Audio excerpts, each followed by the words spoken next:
आज की कहानी का नाम है होली की कथा की कहानी। बहुत समय पहले हिरण्यकश्यप नाम के राक्षस ने ब्रह्मदेव की तपस्या करके अमर होने का वरदान मांगा। जब ब्रह्मदेव ने अमरता का वरदान देने से मना कर दिया तो उसने मांगा कि उसे संसार में रहने वाला कोई भी जीव जंतु, राक्षस, देवी देवता और मनुष्य मार ना पाए। साथ ही ना वो दिन में मरे और ना ही रात के समय, ना तो पृथ्वी पर मरे और ना ही आकाश में, ना तो घर के अंदर और ना ही घर के बाहर, ना ही शस्त्र से मरे और ना ही अस्त्र से। हिरण्यकश्यप की तपस्या से ब्रह्मदेव खुश थे, इसलिए अमरता के एक वरदान के बदले उन्होंने ये सारे वरदान उसे दे दिए। इसे पाकर उसने हर जगह तबाही मचाना शुरू कर दिया।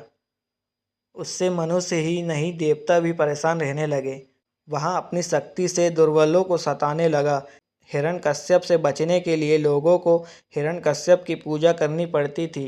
भगवान की जगह जो भी हिरण्यकश्यप की पूजा करता वहाँ उसे छोड़ देता, और जो उसे भगवान मानने से मना करता उसे मरवा देता या अन्य सजा देता। समय के साथ राक्षस हिरण्यकश्यप का आतंक बढ़ता जा रहा था। कुछ समय बीतने के बाद हिरण्यकश्यप के घर विष्णु भगवान के परम भक्त प्रहलाद का जन्म हुआ। हिरण्यकश्यप ने प्रहलाद को कई बार विष्णु भगवान की पूजा करने से मना किया और कहा, मैं ही भगवान हूँ, तुम मेरी आराधना करो। हर बार हिरण्यकश्यप की बात सुनकर प्रहलाद कहते, मेरे सिर्फ एक ही भगवान है और वो भगवान विष्णु हैं।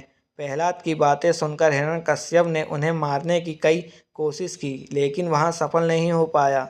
भगवान विष्णु अपनी शक्ति से हर बार हिरण्यकश्यप के सारे प्रयास विफल कर देते थे। एक दिन हिरण्यकश्यप के घर उसकी बहन होलिका आई। होलिका को आग में ना जलने का वरदान प्राप्त था। उसके पास एक कंबल था जिसे लपेटकर यदि वह आग में चली जाए तो आग उसे नहीं जला सकती थी।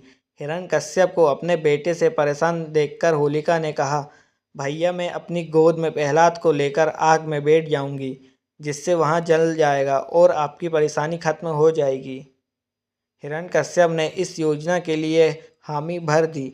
उसके बाद होलिका अपनी गोद में प्रहलाद को बैठाकर आग पर बैठ गई। उसी वक्त भगवान की कृपा से होलिका का कंबल प्रहलाद के ऊपर आ गया और होलिका जलकर खाक हो गई।